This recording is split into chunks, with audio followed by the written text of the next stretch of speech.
अस्सलाम वालेकुम, कैसे हैं आप सब लोग। आई होप अल्लाह के फजल से आप ठीक होंगे। अच्छा जी, वेलकम करती हूँ आपको अपने व्लॉग में। अच्छा, आज मैं आपके साथ शेयर करूँगी चिकन पुलाव की रेसिपी और साथ आपके साथ ये शेयर करूँगी कि मैंने शादी में कौन से कपड़े जो है ना वो वियर किए थे। अच्छा, ये सूट जो मैं आपको दिखा रही हूँ ना, ये अनस्टिच था ना, और जब मैं लेके आई थी बाज़ार से तो ये मैं आपको इसकी लुक दिखा रही हूँ। फिर मैंने जब टेलर को दिया तो उसके बाद फिर आपको दिखाऊंगी कि इसकी लुक कैसी थी। तो ये मैंने वैसे वलीमा के लिए लिया था, लेकिन मैंने इसे वियर किया था बारात पे।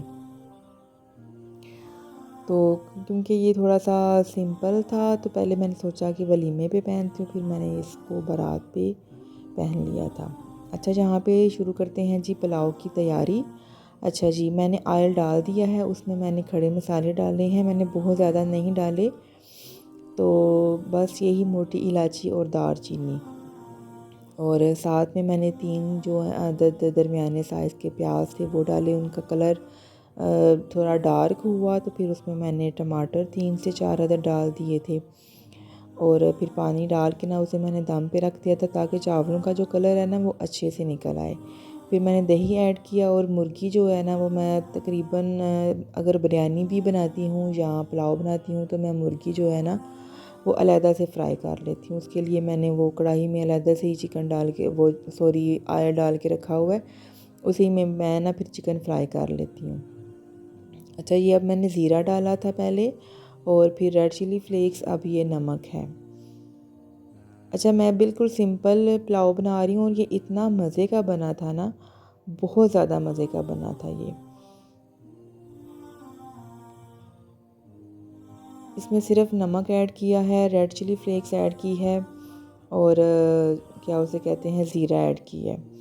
तो बाद में मैं ना ये काली मिर्च जो है ना वो ऐड करूँगी, वो पाउडर फॉर्म में ना, साबुत वाली नहीं। अच्छा, यहाँ पे चिकन की बुनाई अच्छे से हो चुकी थी, फिर मैंने पानी डाल के, तो फिर बॉयल आया तो फिर मैंने इसके अंदर चावल डाल दिए। तो अब मैं इसे स्लो फ्लेम पे पकाऊंगी, उससे चावल जो है ना वो बहुत निखर के पकता है, यानी कि खिला खिला चावल पकता है। अच्छा जी, यहाँ पे दम लग चुका था, और ये है जी चिकन पुलाव की फ़ाइनल लुक। तो बहुत मज़े की खुशबू आ रही थी, बहुत ही ज़बरदस्त। तो सबसे पहले तो मैंने चावल डाल के खाए, तो फिर मैं आ गई। अच्छा, ये मेरा टेलर से सूट आ गया था स्टिच होके। अब देखें इसके ऊपर मैंने क्या मीनाकारी की है। अच्छा, ये मैंने ना खुद लगाए हैं, ये टसल्स वाली लैस मैंने खुद लगाई है, क्योंकि बिल्कुल ही सिंपल लग रहा था सूट। तो बारात का वाला तो लुक दे ही नहीं था ना रहा है भी। खैर, फिर इसे मैंने थोड़ा सा स्टाइलिश किया। दामन भी बिल्कुल सिंपल सा था, फिर इस पर भी मैंने वो टसल लगाए। ये लैस मिल गई थी मुझे, तो वहाँ से फिर मैंने एक एक उतार के, तो फिर ये बड़ी मेहनत से फिर मैंने ना फ्रंट और बैक के दामन पे ना लगाए थे। अच्छा, अब आपको ये मैंने प्रेस कर लिए थे, फिर अब आपको इनकी फ़ाइनल लुक दिखाती हूँ। ये है इसका नेक, और बाजू मैंने आपको आगे दिखाए हैं कि ये मैंने इस तरह लैस लगा रही थी। इससे ये है कि थोड़ा सा इसकी लुक अच्छी हो गई थी, और बाजू की भी लेंथ थोड़ी सी ना मुझे लगा कि थोड़ी सी ना आगे से बेहतर आई, यानी कि पहले मुझे ना ऐसे सिंपल सिंपल से लग रहे थे और छोटे छोटे बाजू लग रहे थे। अच्छा, ये जी मैंने दामन पे लगाए हैं जी ये टसल, फ्रंट और बैक पे, ठीक है। इसी तरह मैंने जो है ना दुपट्टा उस पर भी मैंने लगा लिए थे, जो बच गए थे ना उसके 4 कोनों पे ना मैंने दुपट्टे के उस पर भी मैंने लगा दिया था। तो अब ये सूट जो है ना वो प्यारा लग रहा था।